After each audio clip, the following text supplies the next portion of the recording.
আপনারা দেখছেন ট্রেক টুরিয়া। এবারে আমরা যাব বাগিনী গ্লেসিয়ারে, দেখে নেব সেই ভয়ঙ্কর তুষার ঝড়। টিউন থাকুন, পরপর পর্বগুলো দেখতে থাকুন। আজ 19শে অক্টোবর 2018, বিজয় দশমীর সকালে দাঁড়িয়ে আছি হরিদ্বারে। সামনেই প্রবহমান গঙ্গা। ভোরের আলোয় ভারী চমৎকার লাগছে চতুর্দিক।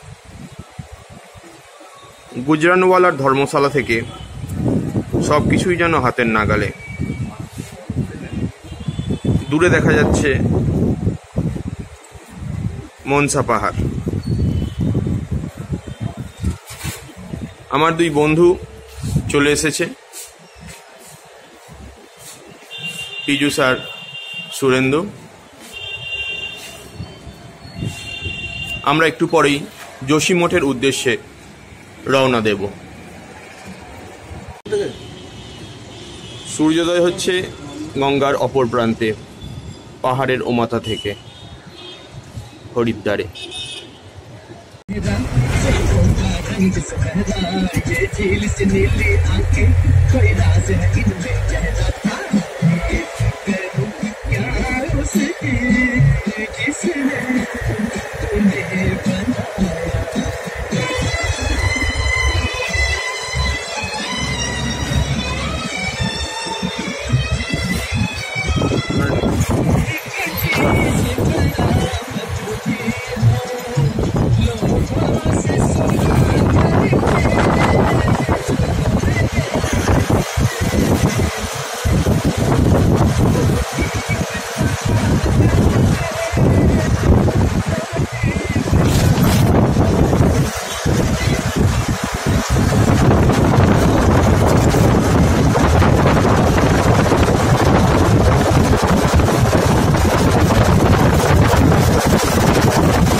আজ 19শে অক্টোবর 2018, দুপুর 2টো নাগাদ দাঁড়িয়ে আছি রুদ্রপ্রয়াগে। হরিদ্বার থেকে প্রায় 130 কিলোমিটার পথ পার করে আমরা এখানে এসেছি। এরপর যাব যোশী মঠ। এখানে অলকানন্দা এবং মন্দাকিনী এই দুই নদীর মিলন ঘটেছে। নিচের দিকে যে নদীটাকে দেখা যাচ্ছে নীল রঙের জল, সেটি হচ্ছে অলকানন্দা। এটি এসেছে বদ্রীনাথের কাছ থেকে। আর উপরের দিক থেকে যে একটু ঘোলা জলের নদীটা বয়ে এসছে, এটি হলো মন্দাকিনী। এটি এসেছে কেদারনাথের কাছ থেকে। 2013 সালে যে ভয়ানক হরকা বান এসেছিল, তাতে এই নদীর কাছাকাছি একদম নিচের দিকে যে মন্দিরটি রয়েছে এবং লাল রঙের শেড রয়েছে, এগুলো সব ধ্বংস হয়ে যায়। এমনকি একটা ব্রিজ আমরা দেখতে পাচ্ছি মন্দাকিনীর উপরে, সেই ব্রিজটিও পুরোপুরি ধ্বংস হয়ে গিয়েছিল সেই হরকা বানে। পরে এগুলো আবার নতুন করে তৈরি করা হয়।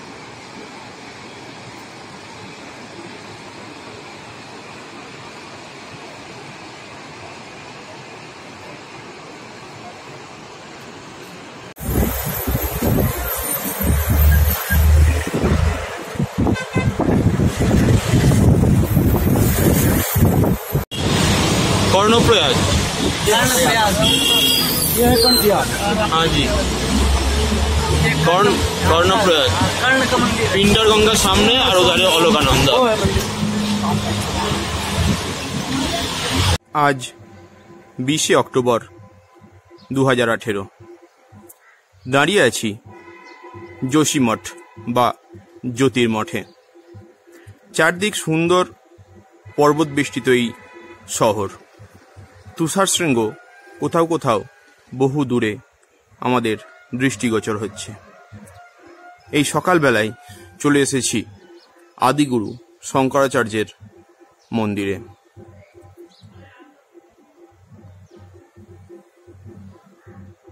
ভারী সুন্দর এই মন্দির।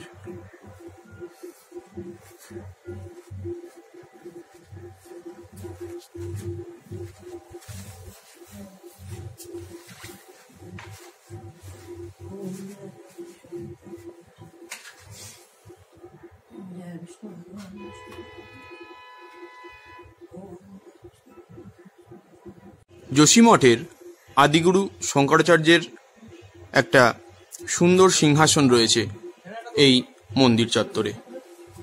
সেখানে অনেক দেবদেবীর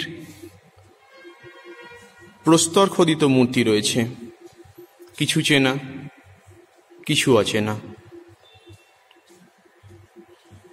বেশ ফাঁকা ঘর, গোটা দেওয়াল জুড়েই দেবদেবীদের মূর্তি শোভিত।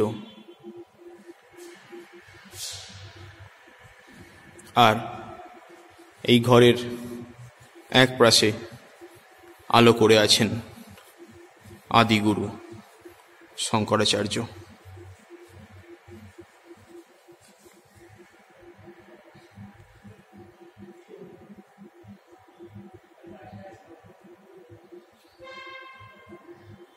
যোশীমঠ থেকে বেরিয়ে 15 কিলোমিটারের মতো এগিয়েছি, পৌঁছে গেছি তপোবন গ্রামে। গ্রামটি বেশ বড়ই, চতুর্দিকে পর্বত বেষ্টিত এই গ্রামটিকে দেখতে ভারী সুন্দর লাগছে। অতিকে ক্রস করে চলে এলাম ধৌলি গঙ্গার কাছে। ধৌলি গঙ্গা আপন গতিতে বয়ে চলেছে।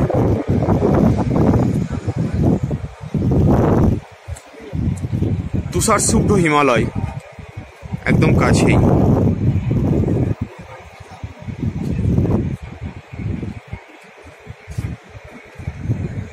তপোবন পার করে আমরা জুম্মার দিকে একটু এগিয়েছি। এখানেই দেখতে পাচ্ছি গরম জলের এক কুণ্ড, সালফারের গন্ধ উঠছে।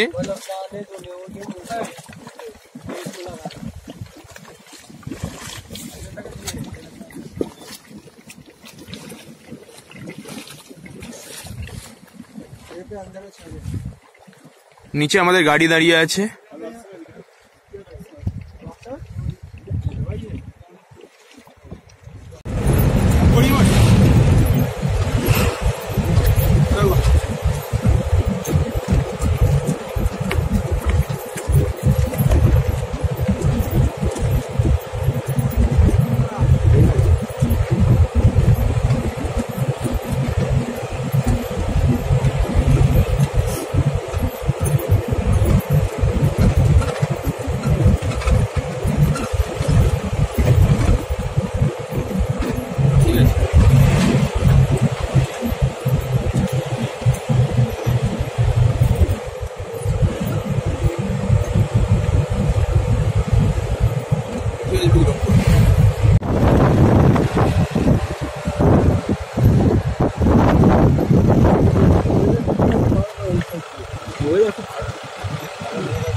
ওইটাই কৈলাস বলছিলিস? দেখ দেখ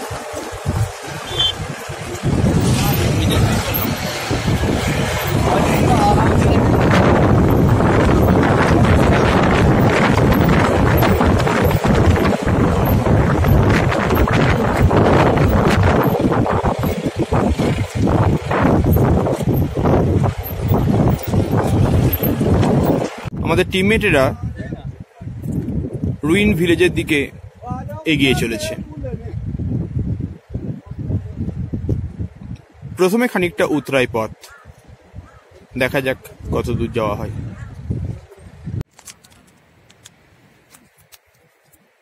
চলে এসেছি রুইন গ্রামের ক্যাম্পিং গ্রাউন্ডে। এখানে আজকে আমাদের টেন্ট পিচ করা হবে। আমাদের গাইড নাভিল দানু আছেন, আর মালপত্র জড়ো করা হয়েছে। ইনি আমাদের গাইড নাভিল দানু।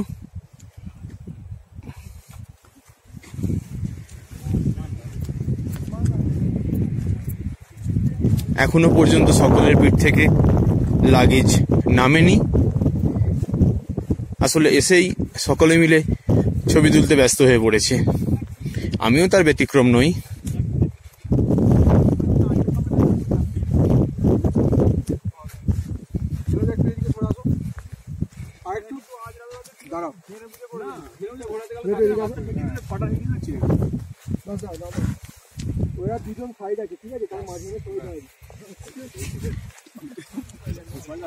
আমাদের রুইন গ্রামের ক্যাম্পিং গ্রাউন্ড।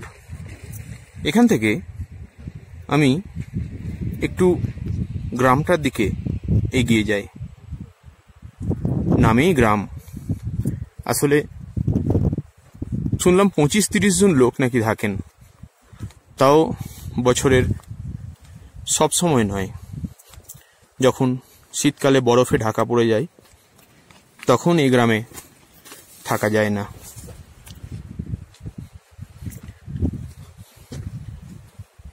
সরু এক পথ, মেঠো পথ, কিছুটা পাথুরেও বটে। একটা পাইপ লাইন এসেছে জলের উৎস।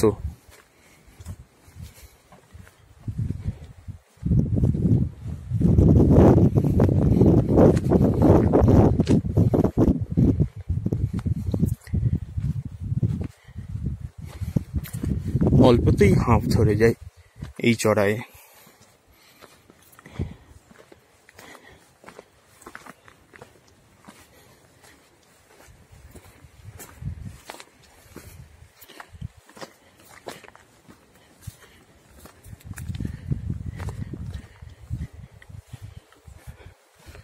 চলে এসেছি গ্রামে।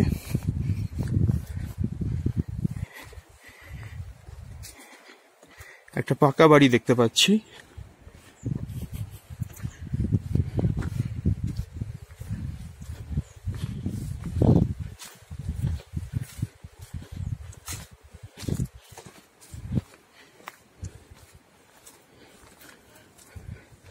আরো কয়েকটা বাড়ি রয়েছে।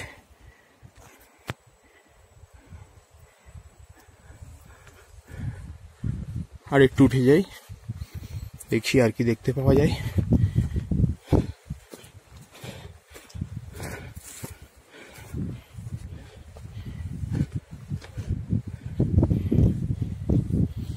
সব ঘরগুলোই তালা বন্ধ।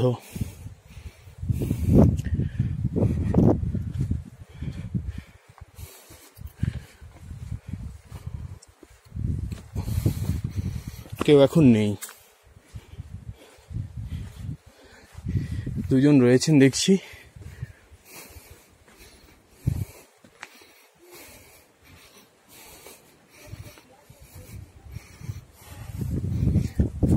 सभी घर बंद है, एक घर खुला हुआ है। एक ही घर खुला हुआ है।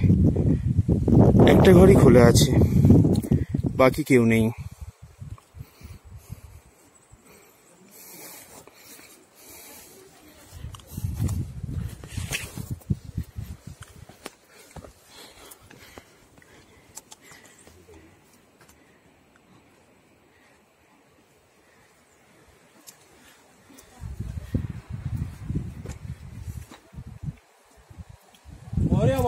এই হলো রুইন গ্রাম।